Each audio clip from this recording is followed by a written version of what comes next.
Hey there, welcome to Newsstream TV, happenings across the globe at your fingertip. Do well to like this video by giving it a thumbs up, share this video, and don't forget to subscribe. Enjoy. Abacha plotted to remove me as president violently, and now to the news info. Former military president Ibrahim Babangida has revealed that his longtime friend and colleague, General Sani Abacha, had planned a violent coup against him.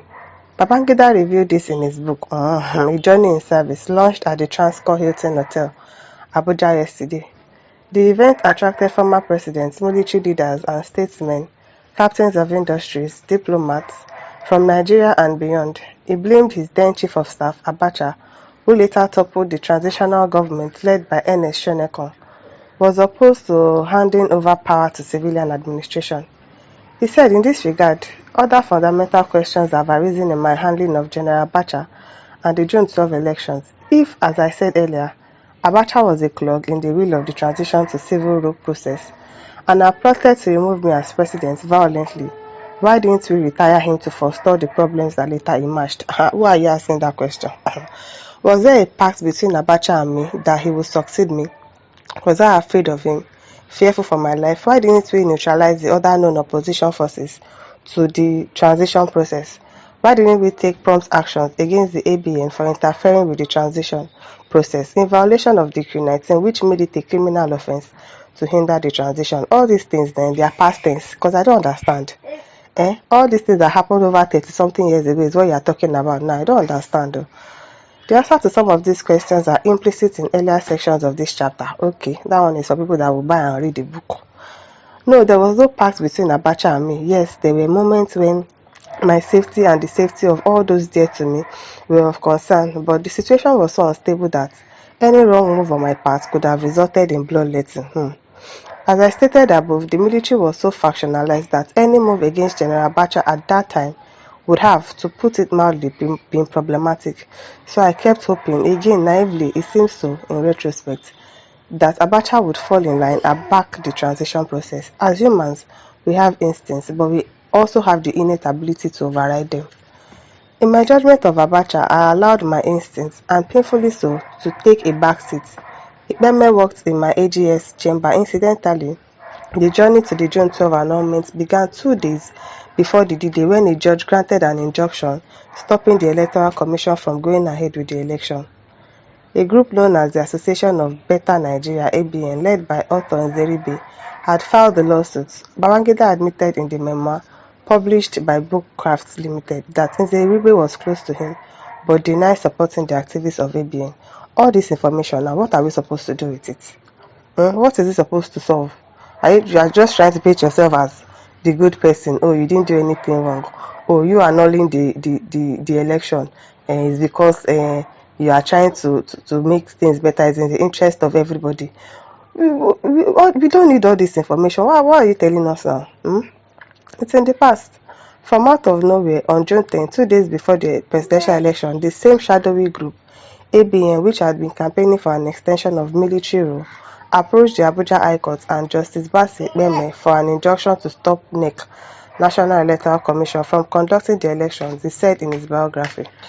Unknown to me at that time, Justice Ekpeme, who was relatively young at the bench, had worked in the chambers of the Attorney General and Minister of Justice, Clement Akpanbu.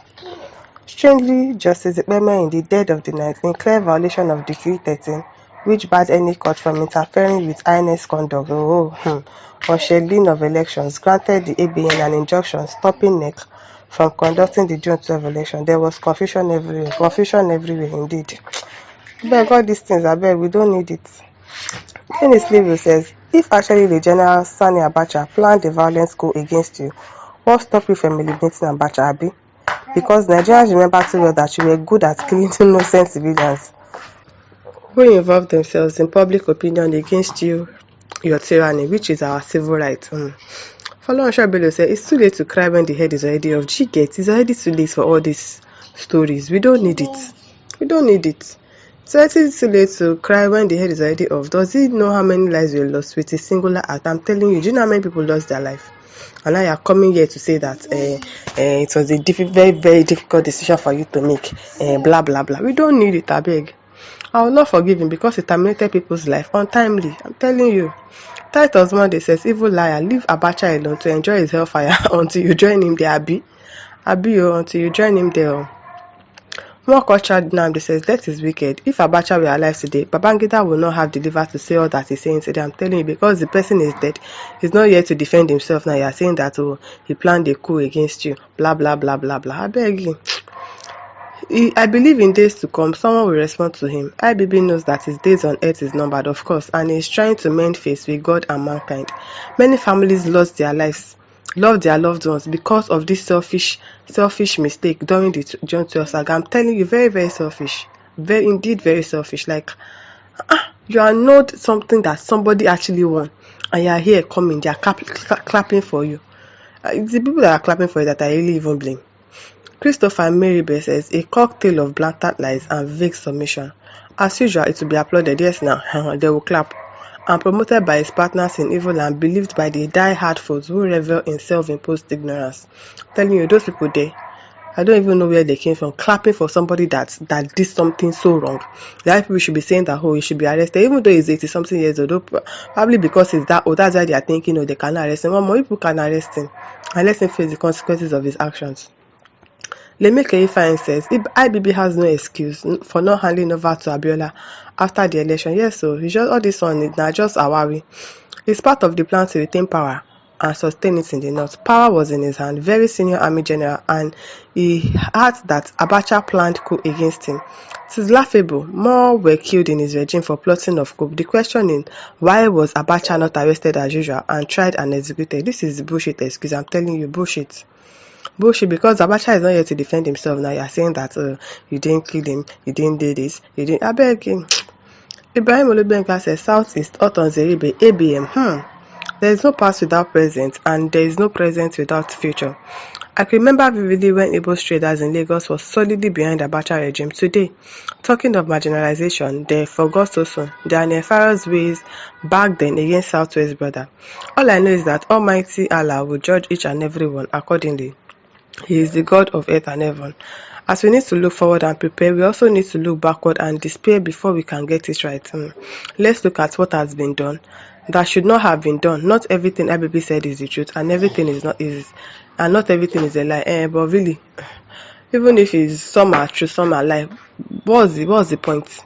What's the point of trying to go back to the past to go and drag what you're not supposed to drag into the present future? I beg.